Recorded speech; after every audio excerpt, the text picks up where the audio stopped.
and professor from India, Professor Dr. Manoj Dixit.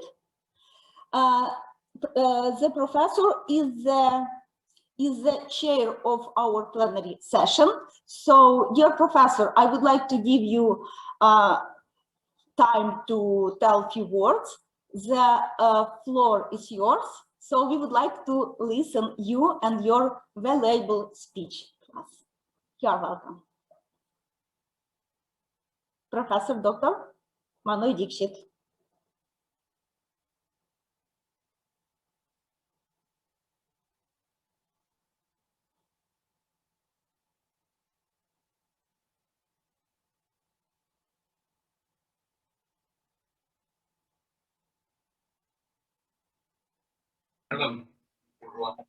Thank you. I think the host and the administrator had blocked all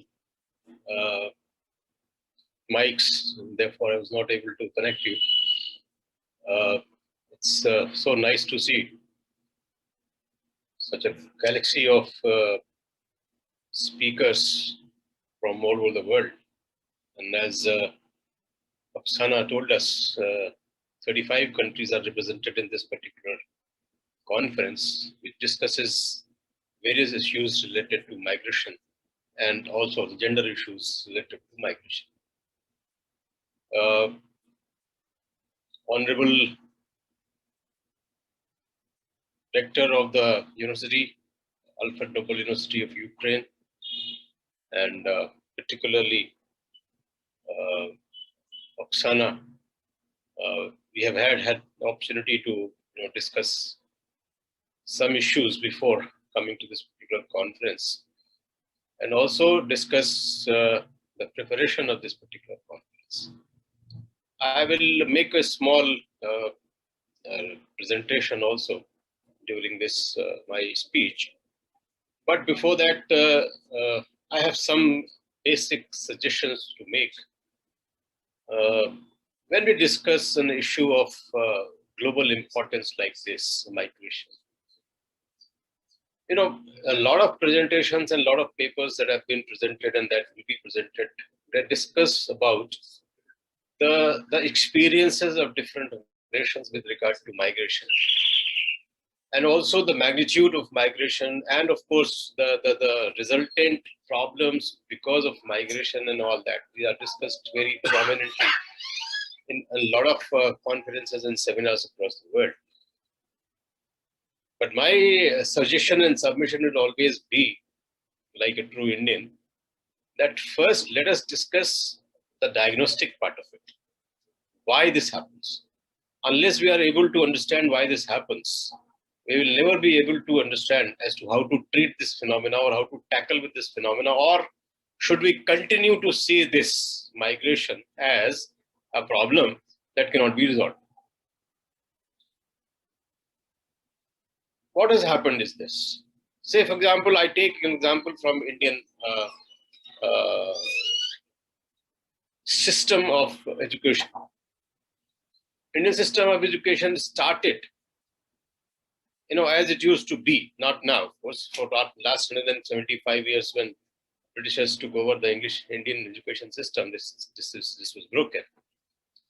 But the entire education system in Indian mechanism starts with your migration.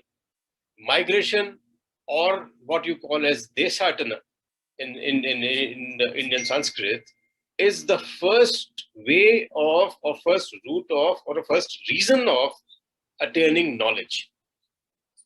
Knowledge attainment is linked to your ability to travel and travel to the unknown world.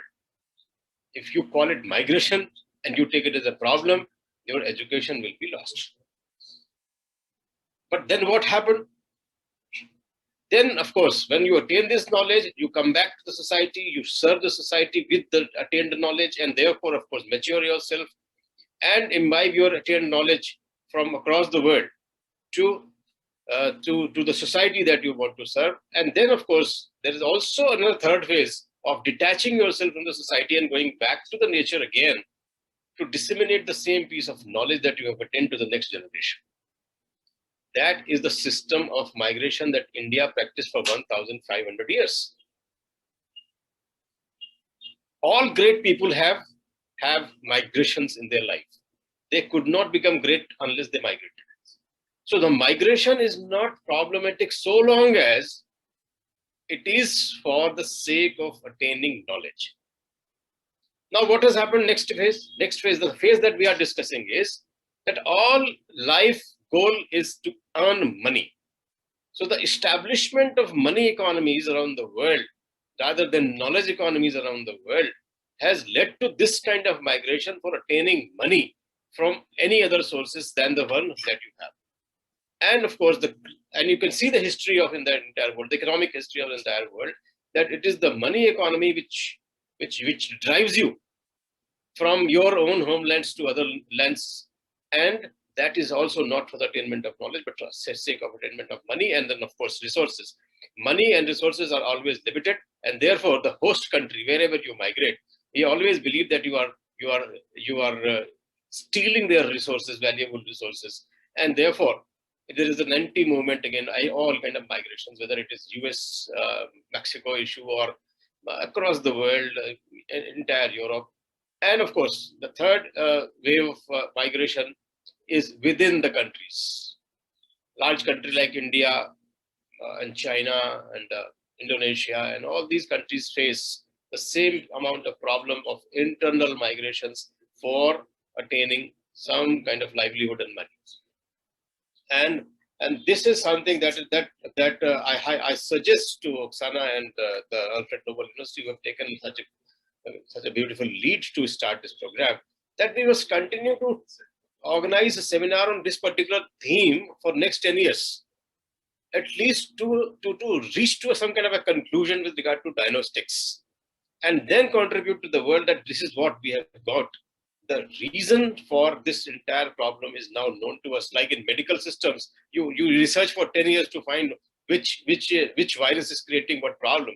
Similarly, this is a social virus which is creating this problem. We have to understand as to which virus is creating this problem, and then only we will be able to probably look towards solutions. Till then, we will always consider this as a bad movement, as a bad migration, as something which is not acceptable, something which is poverty driven and poverty centered, and therefore to treat it, there are solutions. Like US said that we will erect a wall. Mexico, US will have a huge wall in between. Therefore, there will be no migration between these countries, and the problem will be solved. Do you think the problem will be solved? No, the problem will be of one country will be solved. The other country it will be increased, and of course, the migrations will take another set of routes to anywhere else. So this is what is I think I wanted to start with, that the migration causes must be worked into, and the causes do not necessarily lie in getting money only. Maybe we can develop mechanisms to direct or deflect this kind of a virus systems that we have, and therefore I think we can look into this set of solutions. I'll now probably try and share my screen to you.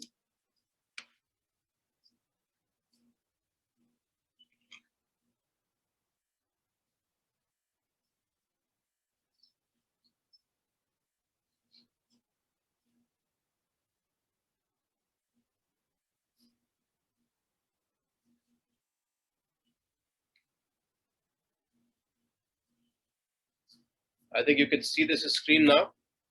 Saurabh, can you see this? Yeah, thank you. Yeah. Let us. I am just presenting a case of India, and with regard to particularly the other sector of your concern, that's the gender issue related to migrations also, and that is a highly gendered employment crisis in the declining female work participation rates in rural India, and stagnation at extremely low levels of female employment rates in urban areas.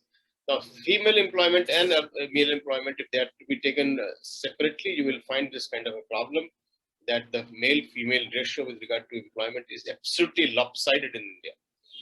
This crisis was foregrounded by the absolute fall in the numbers of women workers between, and which although concentrated in agriculture, is also evident in industry and services.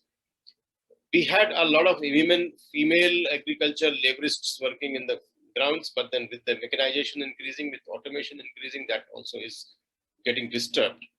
Agrarian crisis that unfolded within a decade of structural shift in India's policy regime towards liberalization, characterized by dramatic step in non-agrarian growth, the rapid decline in share of agriculture in the country's GDP, and the non-viability of agriculture in providing livelihood for a large part of rural population. And the evidence of survey that I'll share, you can see this, that shows the women, female work participation from rural to urban is highly lopsided. You can see this, this phase is from 1983 to 2009 and 10. The most recent macro survey of migration in India estimated that some million people in the country were internal migrants. 80% of them were female. And migrants accounted for nearly 29% of country's population. And you know the country's population is, when I prepared this presentation, is around 120 crore, 120 million, and today, of course, is 1.38 billion people. Defined as those who have changed their usual place of residence any time in the past, migrants encompassed 48% of country's rural female population and 46% of urban females. A decade and a half before, in 93, the rates of female migration were much less, at 40% of the rural and 38% of the urban female populations. In contrast, migrants in the rural male population of India declined from 6% to 5% between 93 and, of course, this date, and increased by about 2% from 24% to 26% in urban India. This data shows that there is a striking increases in female migration rates, however, being driven by marriage migration and not employment. So this is also a social cause to a problem that we are thinking that is a problem. Marriages, almost in case of 80 to 90% cases, lead to some kind of migration. A little over half of the women migrant workers, rural and urban combined, identified poverty, debt, decline in income, lack of local employment, or loss of such employment as their reason for migration. So these are the one of the four causes, and all of them, as I said, that they rooted themselves in economic causes and not otherwise. Though the migration has a social cause, but the reasons that are cited are lead to some kind of an economic reason only. The majority, however, bore their migration cost out of household savings or borrowings. Women migrated more with family members, while men migrated more alone. Nevertheless, it is significant that close to a quarter of women reported having migrated alone, and 7% in all female groups. Further, with 25% of the rural and 6% of the urban women migrants were dependent or mobilized by contractors. 81% of the urban and 63% of the rural women migrants said they migrated independently, whether with families or alone. 4 occupations like agricultural labor, paid domestic work, construction, and brick making dominate and together accounted for more than 60% of all migrant women workers. These are principal sectors or segments of concentrated demand driving women's labor migration in the contemporary period. In other employment segments of female concentration like education, apparently the demand is being met more by non-migrants. It is indeed striking that the principal drivers of work-based migration for women all involve hard and tedious manual labor and are essentially casual in nature. Significantly, circulatory and seasonal patterns of migration are defining features of at least 3 of these 4 sectors of demand. In rural areas, agriculture is most prominent destination for rural women migrants, but it also appears that the conditions in local agriculture pushes a section of the agricultural workforce to migrate for non-agricultural employment in rural areas. So occupational shifts, though migration by women, through migration by women concentrating in circular migration for brick making. This is an art in India where a lot of women workforce are involved. Brick workers who constituted about 8.7% in the pre-migration profile of individual women migrants, with rural destinations increased to 21.1% post-migration while agriculture, including seasonal agricultural laborers, plantation workers, and cultivating peasants, which accounted for 33.4% of rural female migrant workers after migration, had a larger share of pre-migration profile of these rural migrants, about 48%. However, agriculture has seen increases in demand for female migrants in some areas for crops such as BT cotton and BT cotton seed production, and one of the most concentrated form of female labor migration in the rural areas is for sugarcane cutting in western and southern India, but not in the sugarcane belt of Uttar Pradesh and the north. Migration for sugarcane cutting is of a more long-standing nature and has been well documented in several studies for Maharashtra and Gujarat. Less well known is the operation of similar migration for sugarcane in Karnataka and Tamil Nadu. Adolescent girls' migration for BT cotton seed farms in Gujarat from the tribal communities in the Durgapur, Udaipur regions of Rajasthan, and of child migration for cotton seed production in Andhra Pradesh, Karnataka, and Gujarat has been documented in several studies.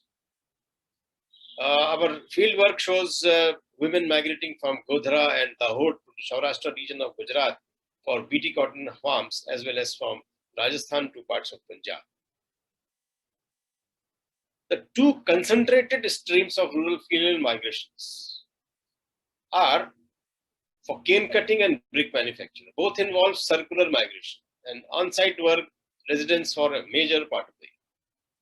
The laboring unit in brick making and cane cutting, where female laborers involved, largely comprises of male-female pairs or family units, and generally a cycle of advances and debt-based tying of such labor. This pair-based wage labor combined with piece rate payment leaves no scope for independent work or activity and income for women. Women's individual entitlements in such forms of labor have not been conceptually recognized in the labor law regime. 48% of the rural women migrant workers were involved in such pair, family, or ad hoc group-based employment. The nature of annual circulation in both the above segments of migrant labor is predominantly debt-bounded nature, the degraded and harsh conditions of work, the disruption of children's education, and the semi-feudal and patriarchal pair system all predicate that while survival may be ensured by such a form of migration, possibilities of social advance are simultaneously limited. Brickmaking, although no longer artisanal in nature, is distributed across unorganized manufacturers with many unincorporated individual or partnership-based owners or employers.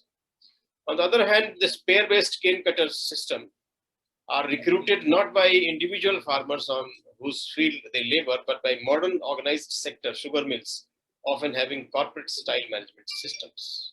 Yet, typically in both segments, workers continue to be recruited through a variety of unregulated labor contracts.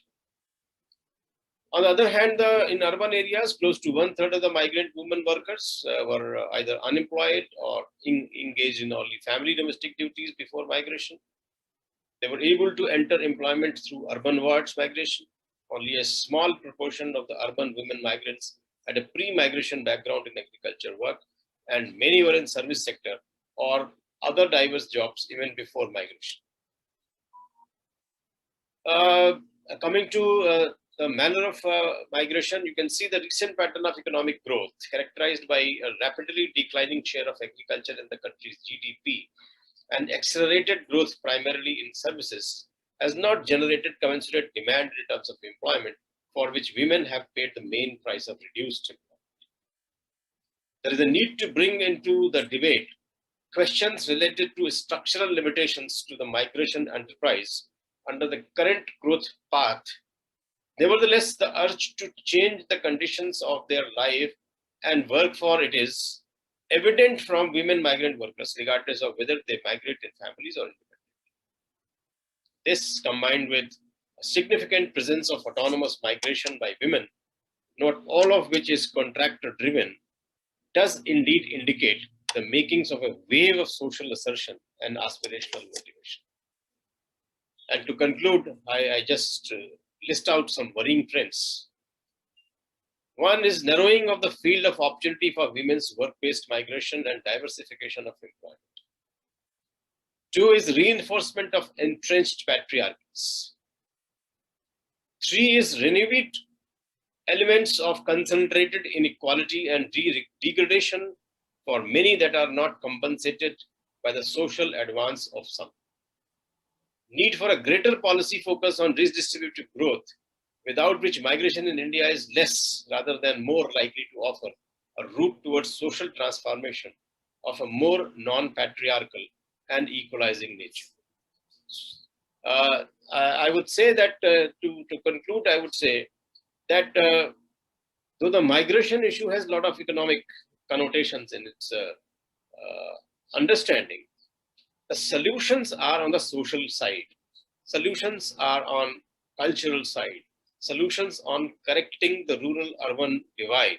Correcting what you call is, there is a scheme called PURA, provision of urban facilities in rural areas, is one scheme that was conceived, would solve a lot of issues in migration.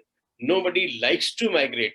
Migration in India, by and large, is a compulsion or a force that, of course, that uproots people from their own social systems and cultural practices, and therefore can be taken as a problem that needs to be solved.